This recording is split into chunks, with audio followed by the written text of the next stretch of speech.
Our next topic is muscle physiology, as in skeletal muscle, as in, take a look at these guys. These are two images I found on the internet. I heard this guy here is photoshopped. That's not, it's kind of enhanced, but this guy supposedly is real. So anyway, just to get you in the mood for learning about skeletal muscle. So mostly we will be focusing on the sarcomere, how the sarcomere works and how that produces muscle contractions. We'll also spend a little bit of time on mechanics of body movement, but it's really kind of a minor thing in this lecture. And then at the end, we'll also take a look at how smooth muscle works and cardiac muscle, which is, especially cardiac muscle, is very similar to skeletal muscle, and smooth muscle, you will see some differences. Okay, so here's some anatomy review of skeletal muscle tissue. Skeletal muscle fibers, they're the result of the fusion of about 50 to 100 myoblasts, and these myoblasts, each one had a nucleus, and so now once they all fuse together to a fiber, skeletal muscle fiber, you can still see the nuclei of the original blast cells that fuse. So each muscle fiber has about 50 to 100 nuclei. Now this tissue, of course, once the cells fuse, they can't divide anymore. So this tissue is said to be post-mitotic, can't divide anymore. Here is an anatomy picture of cardiac muscle. And there you can see how cardiac muscle cells, they are branched, they're much smaller. They have a single nucleus only, so one cell with its nucleus. And you can also see these intercalated discs. It's pointing right here, this one right here, the junctions from one cell to the next. That's important because in cardiac muscle, it's very important that the heart as an organ produces one strong contraction to move blood, not just a couple single twitches here and there. So we need to make sure that the electric signal, the impulse that starts the next muscle contraction, actually spreads very quickly from cell to cell throughout the entire myocardium.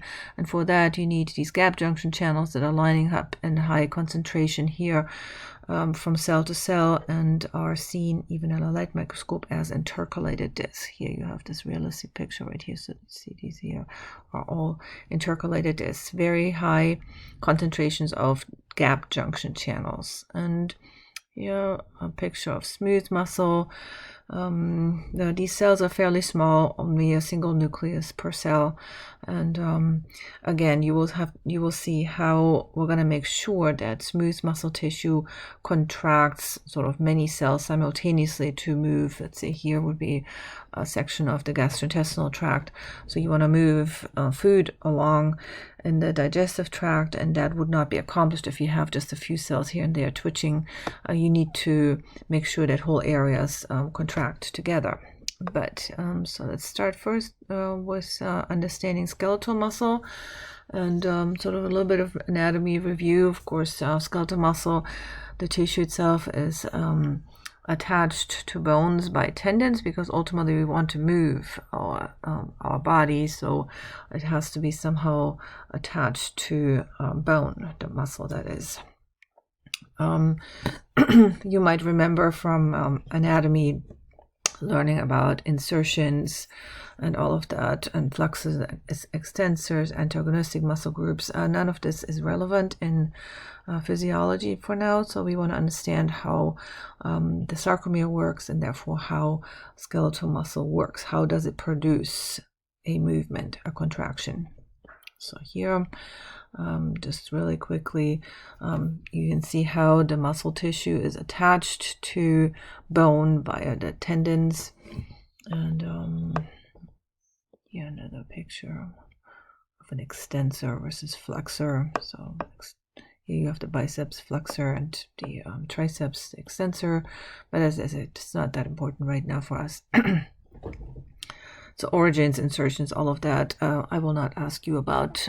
So we're going to go right into a single muscle fiber. So we have the tissue right here, and then we have bundles and then eventually we're going to come down to a single muscle fiber. And as I said earlier, these muscle fibers, they're composed, they're the fusion product of about 50 to 100 myoblasts. Okay, so here, the anatomy summary of skeletal muscle. You can take a look at all of the other structures that are involved, but as I said, it's not important for physiology. We are going to go down this way, myofibrils, and then we're going to take a look at the contractile elements and how they work together. So we are only going to focus on this part down here. Especially, we're going to take a look at how the sarcomere works. The sarcomere is the functional unit in skeletal muscle, cardiac muscle as well. So here, muscle terminology, you will find that muscle stuff usually starts with either myo or with sarco. So here we have the sarcolemma, that is the cell membrane of a muscle fiber, or the sarcoplasm, that's the cytoplasm of a muscle cell, and the sarcoplasmic reticulum is the muscle version of endoplasmic reticulum. Okay, so here we're going into right into the sarcomere. So over here we have two sarcomeres shown, and one sarcomere would be the outline of actin in pink, and then in purple you have myosin protein, many myosin molecules twisted together, and they have to be held sort of in place by this little spring here that's tightened. That's another protein. And then we have more accessory proteins that are also important in muscle and skeletal muscle tissue, and that would be troponin and tropomyosin. So the main contractile proteins, and that was part of the lab last week already, that you understand that main contractile proteins that ultimately produce the shortening of the sarcomeres are actin and myosin. Now, actin is sort of, do you see these, it's like beads on a string. Down here you can see it better. These little spheres right here, these little beads, that's actin. And then we have, sitting on top of actin, we have two accessory proteins, where the troponin is this small little protein right here, versus the tropomyosin, that's this whole long stringy kind of protein right here. It's kind of in green. So you need to know these four players really well. Actin and myosin are the main contractile proteins that are interacting to produce the shortening of the muscle ultimately.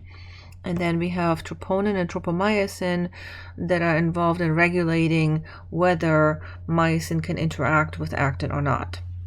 So the tropomyosin is this long, skinny protein that covers up the binding sites for myosin on actin, and the troponin holds the tropomyosin in place.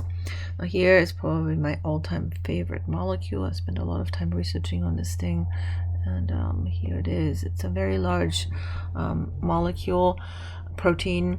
It has 6 subunits. It has 2 heavy chains that are sort of down here twisted together, and have a hinge region right here, and also the myosin heads.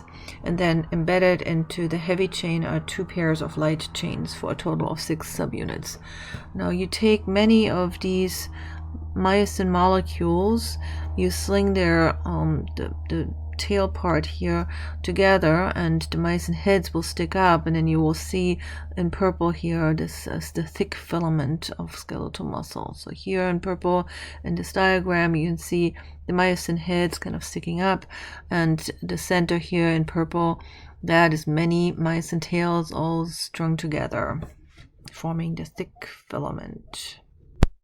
In this slide here, you can see thick filaments surrounded by this framework of thin filaments kind of lining up, how that would look like in a three-dimensional kind of representation. Also important here in this slide here is to note the T-tubules. The T-tubules are little holes, that's kind of what it looks like, that are reaching with channels deep down into the muscle fiber itself.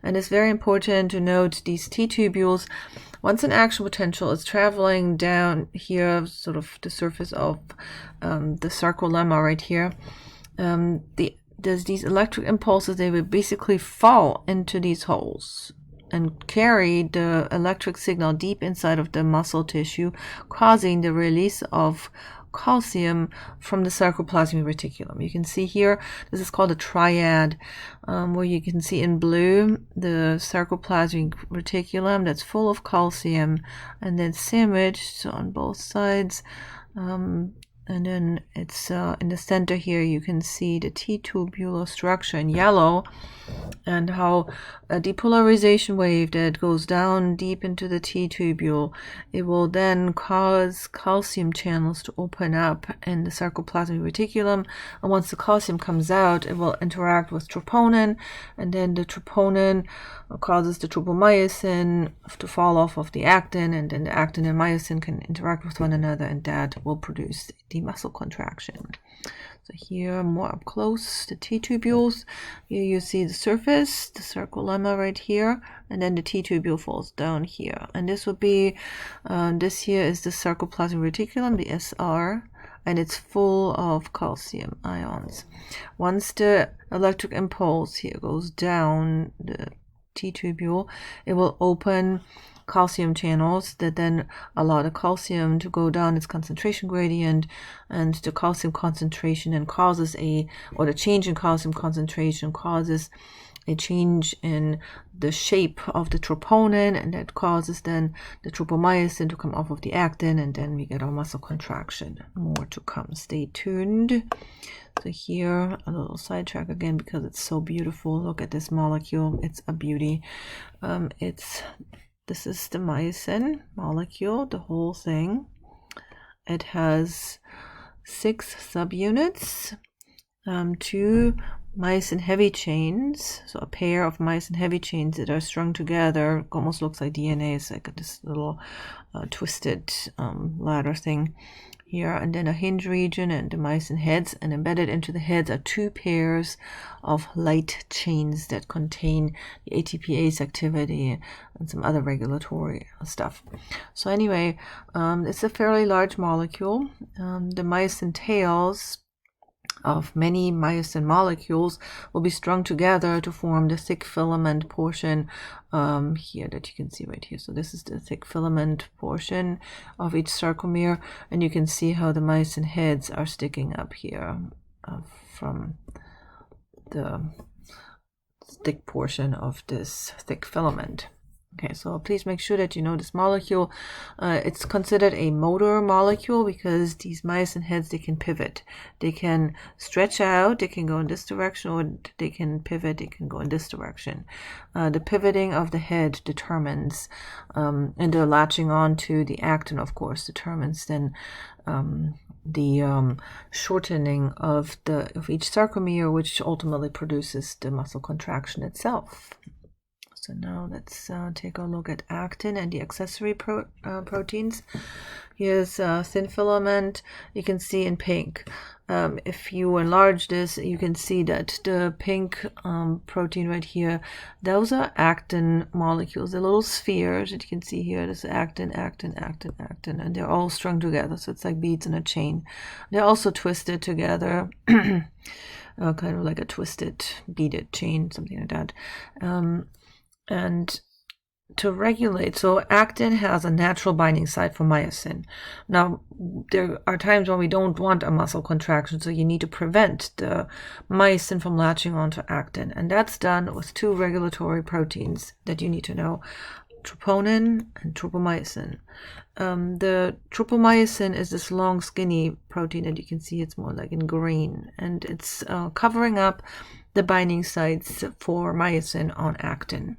So tropomyosin, very important. It's this long, skinny protein right here. Now, troponin is a small kind of protein that holds the tropomyosin in place. It's like pictured like a hair clip that holds down the tropomyosin and makes sure that the binding sites for myosin on actin are all covered up. Now, once the calcium concentration rises, so let's say we're binding now calcium to troponin. Once the calcium binds to troponin, it changes its shape, and it's basically like opening the hair clip. And the the troponin changes its shape, and then the tropomyosin will fall off the actin, and thereby it will open up the binding sites for actin and myosin, and that opens the door for the muscle contraction.